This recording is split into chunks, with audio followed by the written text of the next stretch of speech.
Welcome guys, and this video is going to be one of the most interesting video that I have ever made because we are doing some magic in this video. We are actually controlling our complex hair particles through a curve, and this is super cool.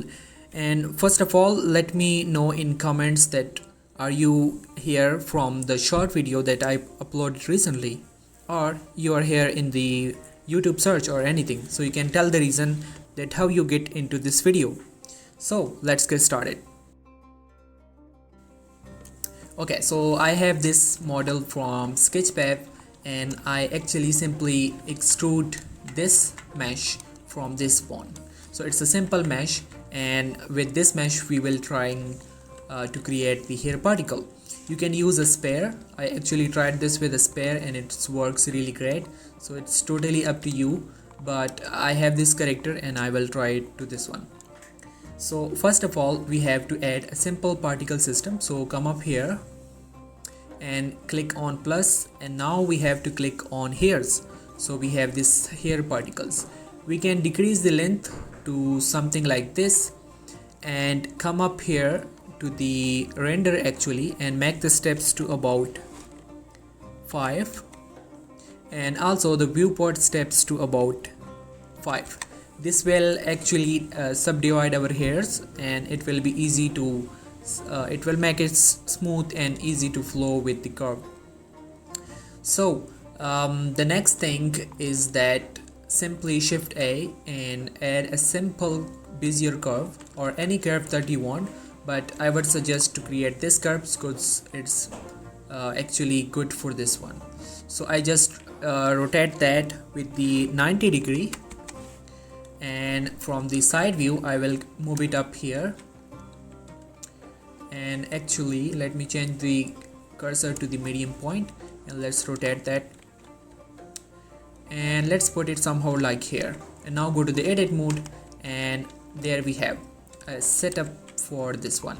We can extrude it or anything that we like, but for me let's just leave it as it is for now.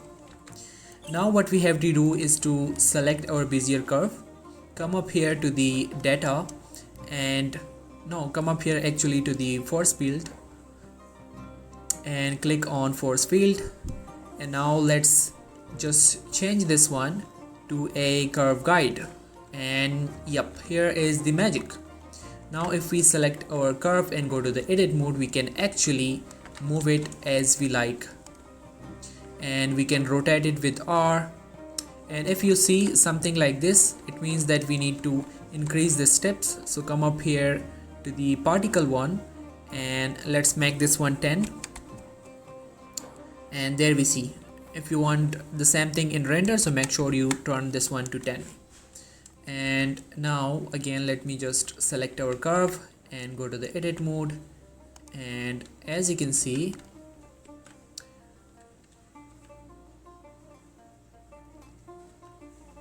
here we have. Okay, so this is a simple setup. Let me show you a few short keys that we can use in the curve. So the first one is Alt S, from which we can actually scale this, and with Alt S let me just scale this one down so it's the path of the curve. And what else we can do is that we can twist it. So with Control T I can actually twist it like this. There we have, and it's super flexible and really easy to create any shape that we like.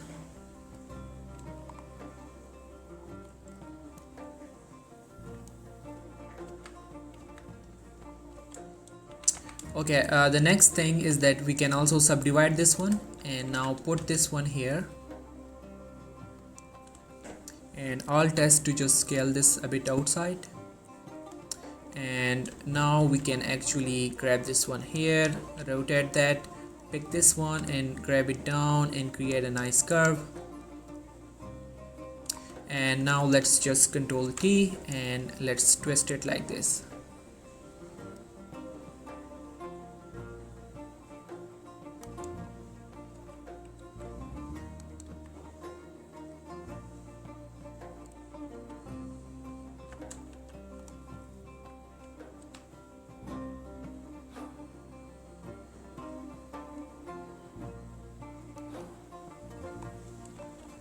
and this is what I like it for now.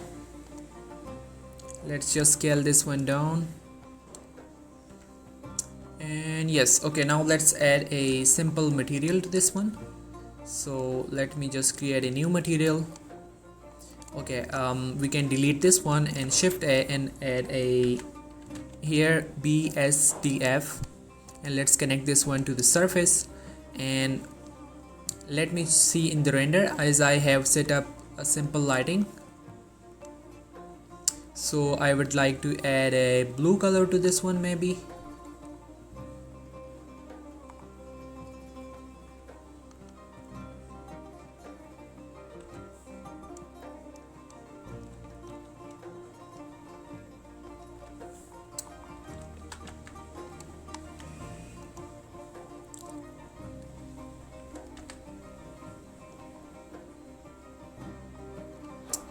Okay, it's looking fine. Let me just increase the lights a bit so we can see things clearly. So let's make this one 50, this one to about 10,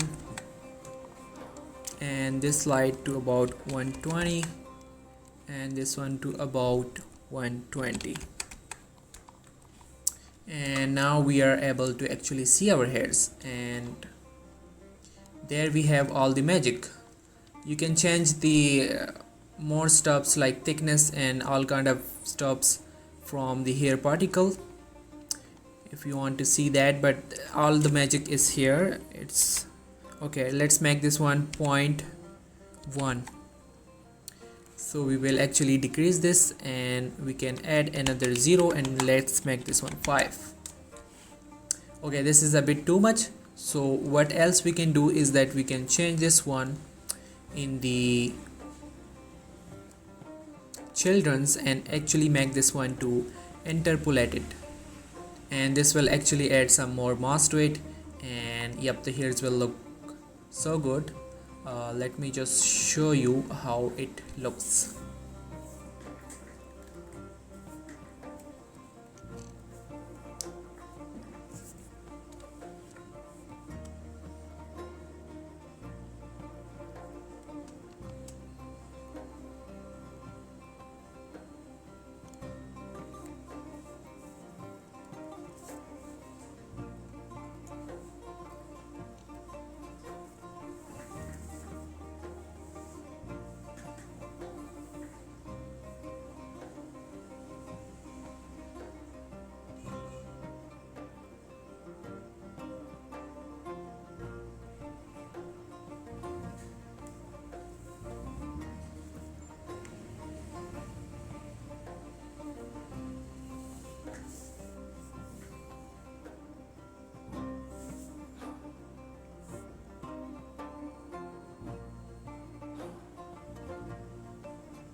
And there we go. Thank you so much for watching, and if you like this video, hit a like and subscribe to the channel for more videos like these. Thank you so much for watching. See you in the next video. Bye.